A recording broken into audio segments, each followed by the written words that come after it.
Right, so we're moving on to another section dito sa ating chapter 3 or 3.0 kung saan pinag-uusapan natin yung all about implementation of security measures in different section ng our organizations or infrastructure. Pero this time, we're moving on to secure network design as you can see. Okay, and then ang una nating pag-uusapan is all about load balancers or yung tinatawag natin na load balancing. Okay, so bago natin pag-usapan kung ano yung mga mechanism, ano yung mga technology or terminology behind load balancing, i-define muna natin ano ba yung ibig sabihin ng tinatawag natin na load balancing.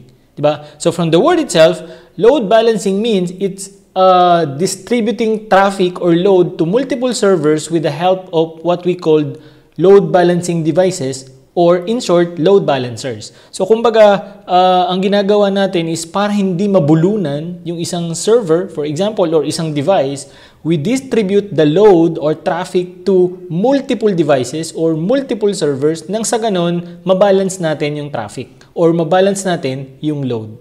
Does that make sense? So yun yung pinakamagandang example, yun yung pinakamagandang high-level concept or overview when we talked about load balancing. Okay? So again, ang nangyayari is we are using a device to direct traffic to a web array of servers, meaning multiple servers or application servers or different service endpoints. So mamaya I'll show you an example at talagang mas magigets or mas maiintindihan mo pa. Okay, so ito na pala yun. Okay, so let's take for example in a network perspective. Okay, network load balancing. So this one comes from our HSRP topic sa aming CCNA Masterclass. If you're not part of CCNA Masterclass, mag-join ka na kasi makakatulong yon to solidify and have a strong background in networking. So as you can see here, we have a local area network here. Diba? So makita mo mga laptops yan or desktop, if you will. So kahit ano yan, basta local area network. Now, they are connecting to what we called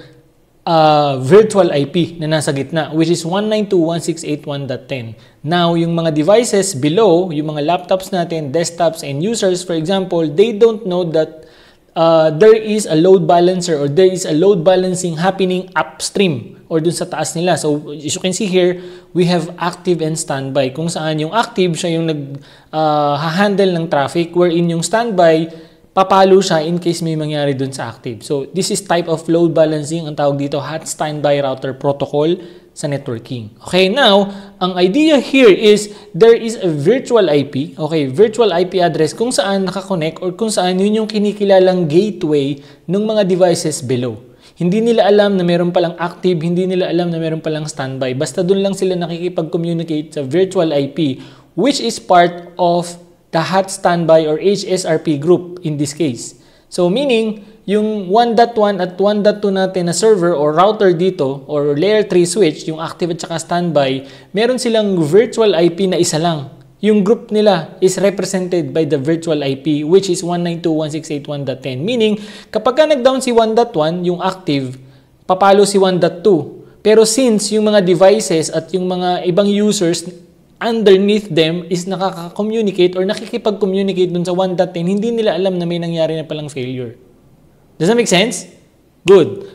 That's the basic high-level overview when it comes to network load balancing, HSRP. So marami pang iba. Meron tayong GBLP or gateway load balancing. Meron din tayong tawag dito VRRP or virtual router protocol and so on. So kasama yon sa networking or sa CCNA Masterclass. Pero with Security Plus, concept-wise lang yung pinag-uusapan natin. Okay? So, let's move on. Now, sabi ko nga kapag bumagsak or nag-down yung active natin, papalo yung standby. And hindi yun alam ng mga nasa baba or ng mga devices na kumukonect sa kanila kasi they are only talking with the virtual IP. Okay? Now, let's take for example, another context naman. Let's say for example, we're building a high traffic demand app like a Grab or Foodpanda na expected namin maraming mag-order. So, instead na ilagay lang natin yung app na yon in one server, we can have multiple servers, okay?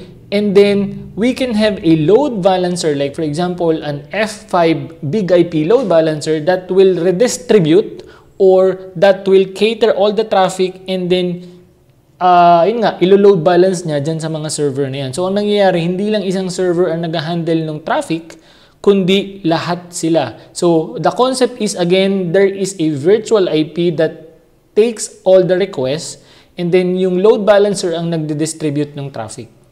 Does that make sense? That's why kanina, pinag-usapan natin yung pinaka-meaning ng load balancing. It's distributing load or traffic sa network natin to multiple servers. So, it can be a device or it can be a protocol like HSRP. Pero, you're getting the point. Di ba? Now, when it comes to load balancing, meron tayong ilang mga mechanism or terminologies kung saan ginagamit natin or makakasalamuhan natin kapag pinag-usapan natin yung load balancing. So, pag-usapan natin yung load balancing mechanism. So, una, active-active. Meaning, both of the device, for example, or servers or routers, kung routers yung ginagamit natin, kung network load balancing, they are both active. Meaning, they are both processing the traffic. So, as you can see here, dito sa example natin kanina, kung kanina meron tayong active tsaka standby doon sa HSRP natin, this time, ginawa natin parehas active. So, meaning active-active. Hindi na sila yung isa, ibig sabihin, hindi na nag-aantay na mag-shutdown yung isa or mag-fail yung isa. They are both processing the traffic. So, hinahati nila yung load para nang sa ganun, hindi sila mabulunan. Now, for example, dito, namatay yung 1.1. So, ganun pa rin. Okay? Mag-handle ng traffic is si 1.2. Yung mga nasa baba, hindi nila alam na may nangyaring ganun dahil they are communicating with the virtual IP which is 1.10 in this example. Does that make sense? So, nakukuha? Di ba? So, now, there is another one which is what we call active-passive. Ito yung karaniwang ginagamit or yung default when it comes to HSRP or other load balancing mechanism in terms of network wherein the active node is fulfilling the load balancing duties, and then the passive node is listening and monitoring to the active node. Now, if something happened, for example, doon sa active node or nag-fail siya or something or nag-reboot and so on, the passive node or yung standby node will take over. That will provide the redundancy. So, kung tatandaan nyo, dun sa nauna nating example, di ba? So, ito yung normal setup with HSRP. So, we have an active router which is processing the traffic or the load. Now, kapag ka nag-down yan, we have the standby which is passive. Siya yung mag-kick in and siya yung mag-handle ng load for the redundancy. Meaning, hindi pa rin naputol yung connections ng mga nasa baba kasi nga, they are talking to the virtual IP. Does that make sense? Okay? Gets. Now, kanina ko pa nababanggit yung virtual IP when it comes to load balancing. So, pag-usapan natin, what is virtual IP? Basically, a virtual IP address eliminates a host dependency on a individual IP address. Kasi nga, it's a virtual IP address, meaning hindi siya physical. So, for example, web traffic comes into the network load balancer from the virtual IP address on the front end, pero in the back end, dinidistribute ng load balancer in traffic to different server or server farms.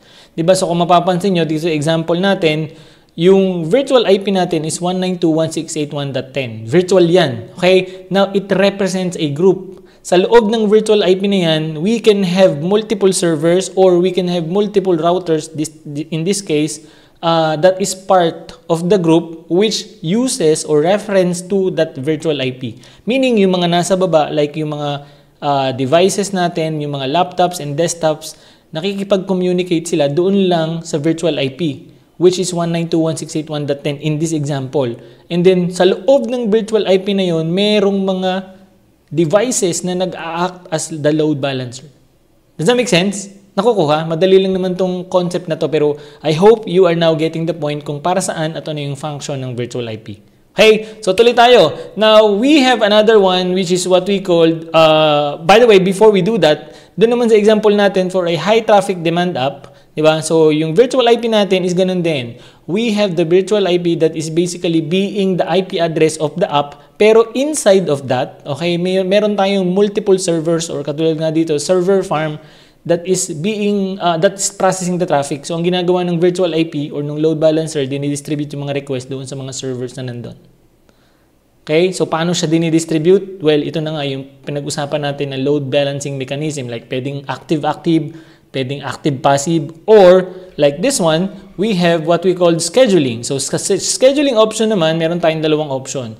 So, least utilize host or DNS round robin. So, round robin, karaniwan yan default.